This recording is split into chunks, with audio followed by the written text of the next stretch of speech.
responsible for, and I'll probably ride a bike to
meeting for February the 28th, 2022 is now in session.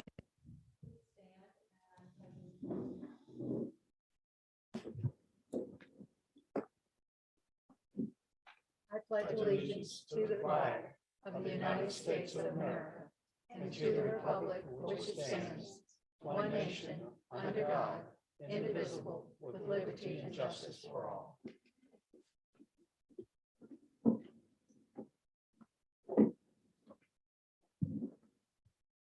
Dr. Seitz, are you ready with your presentation? I am. I'm actually going to move down there. So I can look up at the big screen.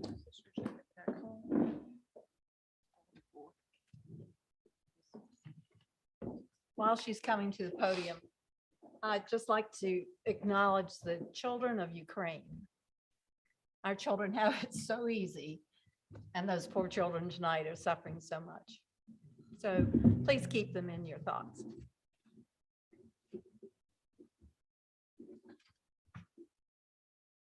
All right, I will go ahead and get started. For some of you, you will recognize some of these slides, and that some of them you may have seen a couple of times now. But maybe there are more people watching online that can see the.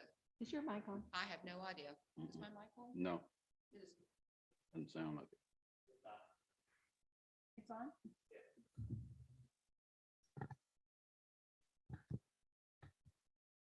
I'll go with Steve's word that it's on. I can hear you in the speakers, yeah. Okay. And there's more. Can you hear me back there? Okay. All right. All right. Very good. So this going the right way. Perfect. And so just as last time, I'll start off with our core values. Respectful to everything that we do in Middlesex County for our students and our staff, which we established a few years back, are learning, creativity, collaboration, and citizenship. And from there, what we've done is established our key priorities for the 2023 budget. First of all, it's supporting and developing our staff. And so that is looking at our hiring practices, retention, making sure that we are putting the right people in the right places, and then providing them the professional development they need once we have them in place. For programming, we look at meeting all of our students' needs. And so as I have explained before, we go through and look at the programs that we currently offer, what's working best, and then we continue to also look at what are better programs that we need to add for our students and extending their learning opportunities. And then lastly, when we look at our facilities, just the overall operational efficiency for our division. And so when we look at going into the budget year, we look at the overall things that will make big changes to any given year. So for fiscal year 23, our enrollment will be up a little bit. We've seen a little bit of a downward motion, I guess we would say, in the enrollment area, but fortunately we did not take a hit like some divisions did after going through the pandemic, when we did have some students who chose, or families that chose to withdraw their students last year, but happily brought them back this year, and actually our enrollment is up. And so for FY23, I'll just remind you that that is actually not all of our students. Those are the students that we get funding for, which are our K-12 students. We do not receive additional funding except for some BPI grants for pre-K. We have a number of pre-K programs, and our students that are served in alternative day placement. And so we have a total of about another 100 students that we don't receive, or our funding's not based on that. Insurance premiums, because they do fluctuate from year to year based on our experience, we are receiving an increase for 23. The Virginia retirement system, that is remaining constant going into 23, and we're looking at the employer responsibility on that piece. The competitive index for what's considered our ability to pay. And so this was a benchmarking year, which means for the next 2 fiscal years, we have an increased LCI. We went from 0.6008 to 0.6324. And what that means in simple terms really is the state, a formula that the state uses to calculate the ability for the locality to fund education. That's probably in the most simplest form. And for us, what that says is that Middlesex County has the ability to pay 35% of Middlesex County has the ability to pay 63% of what it costs to educate our students. And then the state has the other responsibility. I said that backwards. And so the number that we use, the projected enrollment, 1,100, even though that is increasing for next year, and there's a per pupil allotment for that, because our LCI is increasing, we will actually receive less money from the state for funding per pupil. Now, the state fortunately recognized that some divisions will have a negative impact because of that adjustment to the LCI. And they have added in what they refer to as a re-benchmarking hold harmless incentive. And so we actually do come out a little bit further ahead with that incentive if that stays in the budget. Overall, sales tax and lottery funds are both up. It is in the governor's budget that the grocery tax is eliminated, which but it does, part of those monies do come back to schools. And so the governor's budget certainly recognizes that, and again, is built in an incentive there, the grocery tax incentive, which comes back to us what would have been in the overall sales tax, but that comes back to us as an additional incentive. The at-risk funding is lottery funds, and that has to do where the state looks at your the number of economically disadvantaged students who are enrolled. Because economically disadvantaged, there's certainly a link to education, being educationally at risk.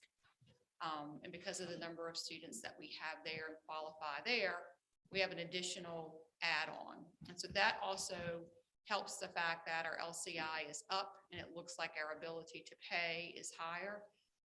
With that formula, it does recognize that the number of families that we serve are not necessarily in a category where they're able to pay more in taxes. So like I said, overall sales tax and lottery funds are up, and as is federal funding.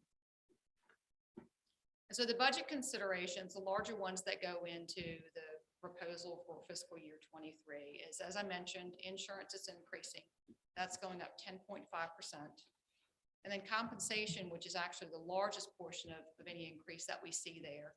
We do have a minimum wage adjustment here. And of course, that impacts not just the lowest hourly wage that we have. There's a little bit of a flow through that comes with that also as you start to bump up your lowest hourly rate. And then we'll look at a salary scale increase, which I'll go into a little bit more detail. We are looking to add 2 additional positions, human resources specialist and an additional maintenance worker. And then athletic trainer, it's actually now a part-time purchase service contract that we would like to move into a full-time employee, Middlesex County Public Schools employee. So there's an impact there. And then lastly, the largest impact is the custodial services contract, which, as you're aware, has gone back out to bid, and we'll be hiring a new company for next year, recognizing that is a substantial increase to what we have been paying. And so this chart shows our comparison to our closest neighbors or school divisions in Region 3. This first slide shows steps 0 through 10, 0 through 10. And you can see that it just over on the right, it shows where we fall if you're ranking the next 3 slides show about the same thing. This one shows steps 11 through 20. And so you can see that we are 5th and 6th ranking out of 9th. And then same thing for the last 10 steps. And we do, all of our steps end at a step 30. That was a recommendation we had a few years back when we had a compensation study. They all ended at step 30. And so what I would ask that you pay attention to in the takeaways from all of these, all the slides are very similar. The governor's budget includes a 10% salary 5% this year and another 5% next year. We split it equally in half. Everybody around us, and probably in the state, but I can certainly speak for around us, are looking at a 5% increase for next year. And so that certainly does increase the salaries of all of our employees. It doesn't move us up any higher in that ranking, though. We would know. Last time when I presented all great divisions, and they are all wonderful colleagues of mine. But when it comes to the hiring time, they're a competition also. And so we were competing, especially in the beginning salaries. We're certainly competing with bringing the best teachers here. Our HR department is attending numerous fairs now and are having good conversations, but we need to get them actually into our system and signing contracts. I think the other thing that I would mention here also, and this hit me more last week when I was thinking through presenting some of these slides over, is that just like when we have standards across the state for what we expect our children to learn, and you hear often that that shouldn't be defined by their zip code and the resources that they get, we argue that when we argue, Middlesex County should get just as much money as our larger divisions. I would have the same argument that our teachers shouldn't get paid less because of the zip code that they serve. They're expected to do the exact same things that teachers in larger divisions do. And at times that actually can be more difficult for our teachers because they do serve a larger number of economically disadvantaged students, which research shows can need more resources and things like that. And so this is a comparison of what our teachers make regionally, but I would certainly myself want to argue for pay that is equal across the state, if not the nation. And so we look at just a compensation over the past few years. FY19 was when we conducted with the county, our Springstead compensation study. And remember, we were able to provide a 7% increase plus a step. For us, a step is 1.3%. And so that year ended up being about an 8.3% for most employees. Not as much the following year, FY21 with the zero and as tight as we could moving into the next year, not knowing what would happen. Somewhat of an increase for this past year, and this budget does include an overall 7% salary increase, which for us is about a 5.7% increase on the scale plus a step, because a step is certainly an increase in what your salary is, and so that is included in the total what the raise would be overall. And so again, as I mentioned, the other pieces of the budget that do add additions to FY23, the human resources specialist, we actually brought that person on paying right now with ESSER grant funds. Grant funds will obviously expire. However, the work that this person does and the need will not expire. And so I'm requesting that be built into this year's budget. Maintenance worker is an additional full-time position. We currently have director of operations and then 2 people that work in that department, which cover 3 schools and a large, beautiful athletic complex. And adding an additional person allows someone to be at each of our schools to provide preventive maintenance on a regular basis, catch things through walkthroughs and morning. They would be the ones that opened all of the buildings, where now we're a little bit scattered in trying to get those things done. Athletic trainer, as I mentioned, is currently a purchased service that we have. And even though when we first contracted for it, we contracted for about 30 hours a week, we're not able to get that from the vendor anymore. They reduced that time. And so the little bit of time that we do get an athletic trainer now, he's able to be there probably at the very end of practices or for games, where our hope is to have someone there that's right before practices, provide any conditioning for injuries, be present during practice and assist, and then be there for all of our home games and potentially away games if that's needed. And then lastly, the addition of the custodial contracted services. And so this just gives just a picture of where the funds go overall. So as I said, the county is responsible for the largest share there, and you'll see on this graph, it's about 61%.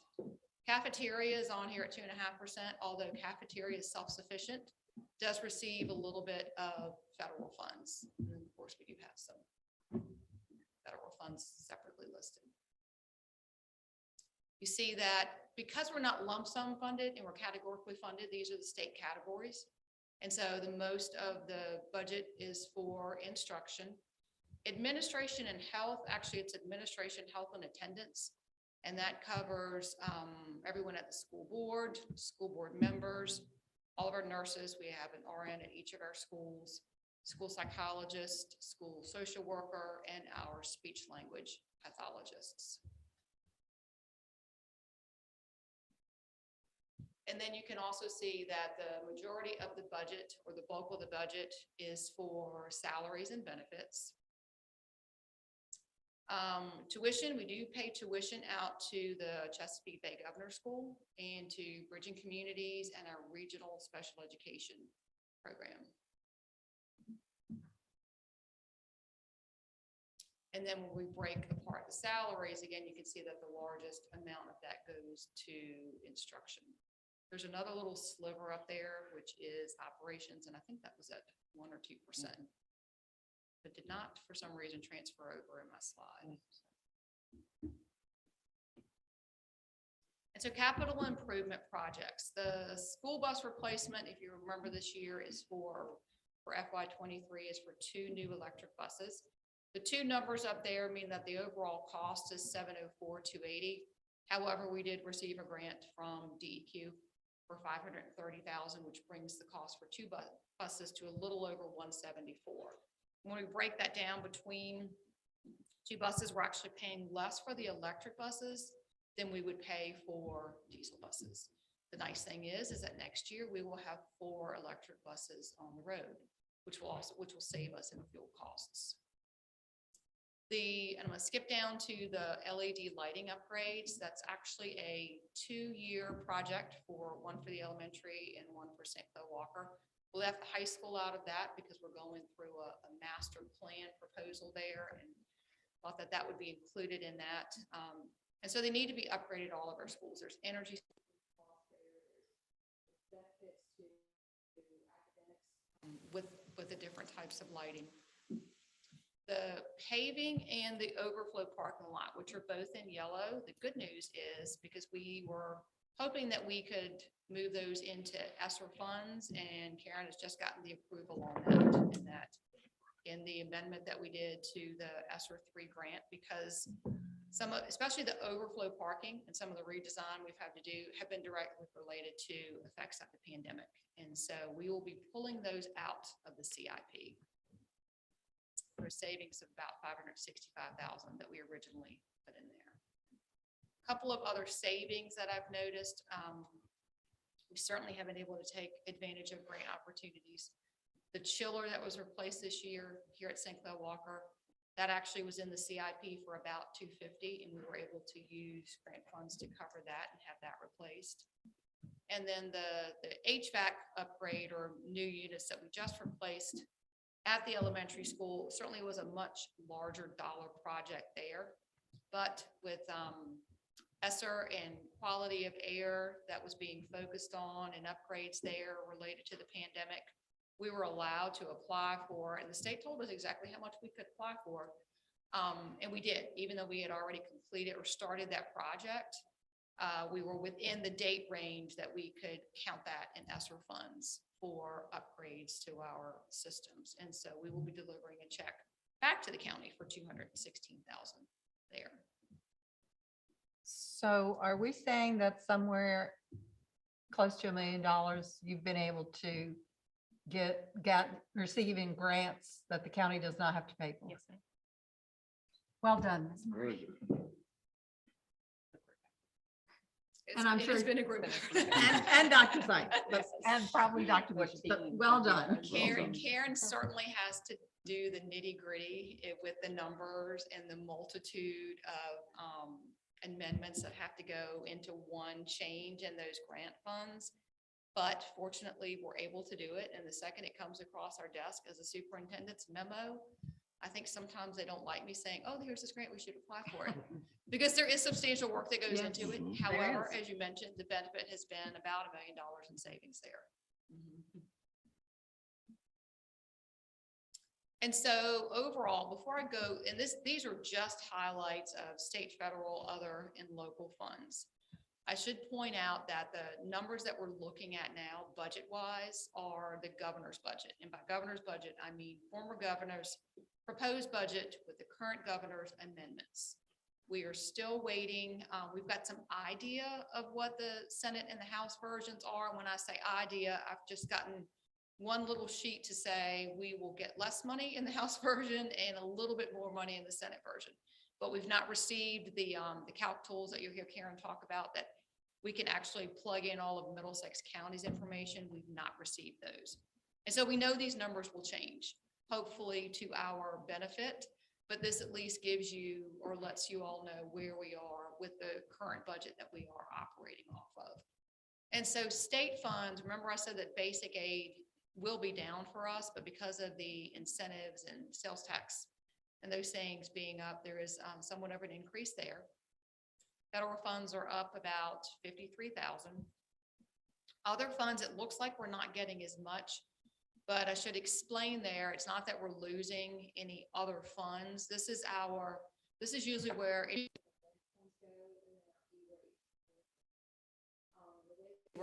rate works, and this is going to be a very simple explanation also, is that over a 5-year period, it's calculated how much we're able to request there. And so we spend, we get the reimbursement comes to us, and Karen can not shake her head if I'm not explaining it exactly right. And so that goes into that line item as an other, and so that it's money coming to us. We're at the end of what we're spending there, so we just don't have as much money available to us, which is fine because we really kind of front loaded our spending on things that we needed to create redundancy and such.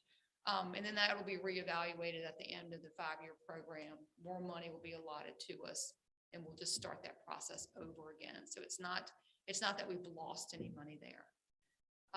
And so the operation budget, which we look at as the local portion of our budget and responsibility there, you'll see that that is an increase of 7.7%.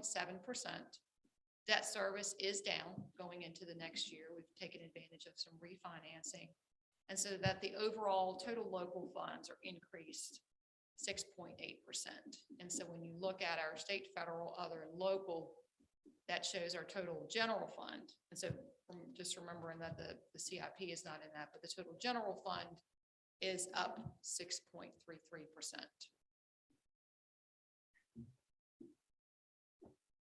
So that's what I have for you this evening. Happy to take questions.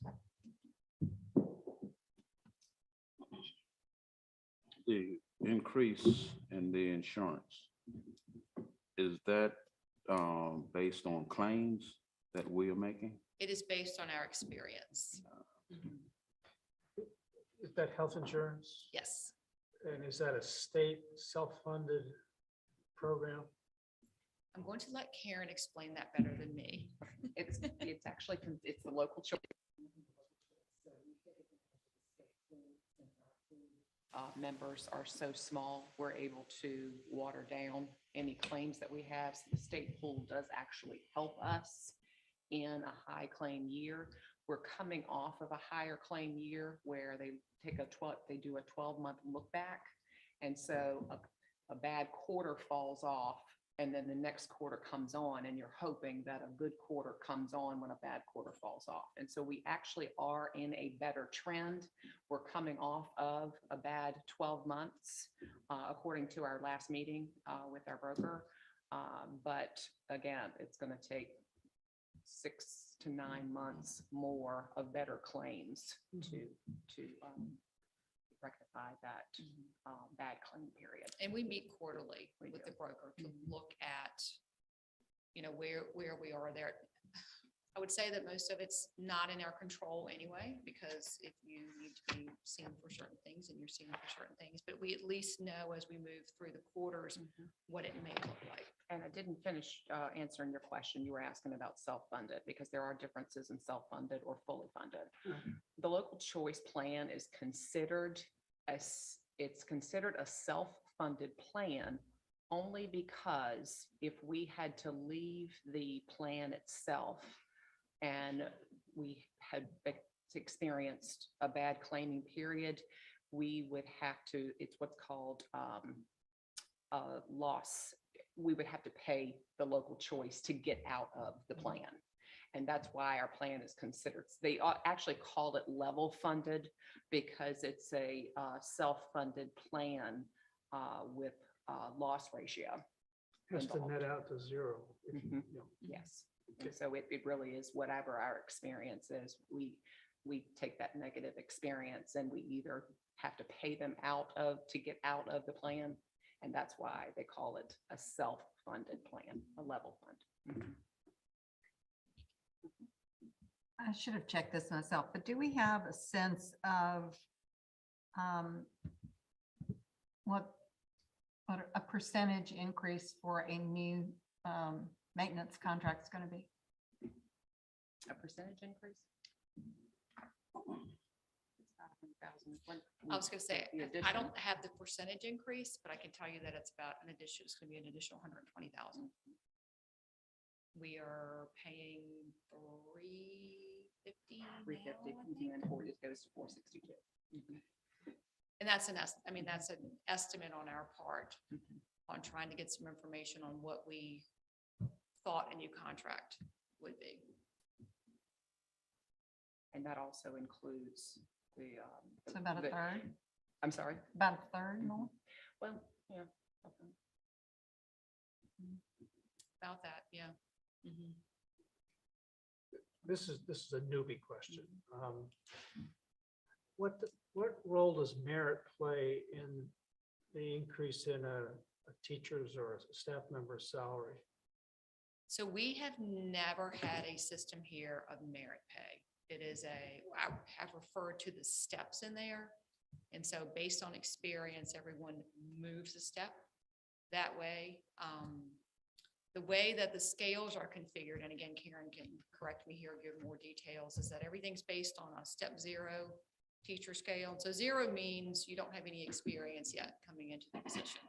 And then it flows through as you go to the different levels of scales, not the level in a scale, but if you go to the specialist and administrator and those things, there's a calculation that's added in there. And then going to the lesser skilled scales, there's a percentage factor that goes in there. We have not been a merit pay division. Honestly, I don't know of any divisions that are.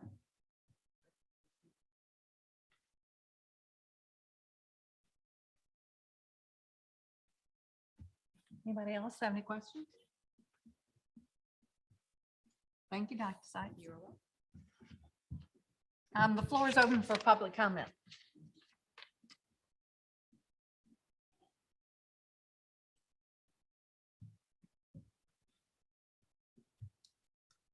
Hearing none. Do we have Oh. any online? Ms. Moore, you coming? Okay. No.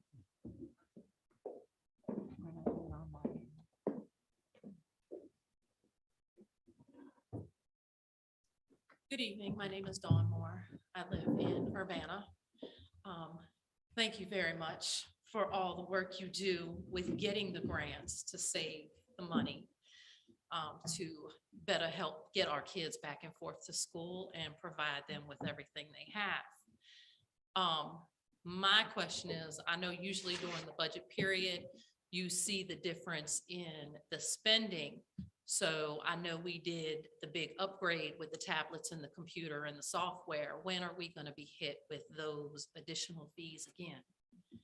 And y'all have done a great job. Thank you. Thank you.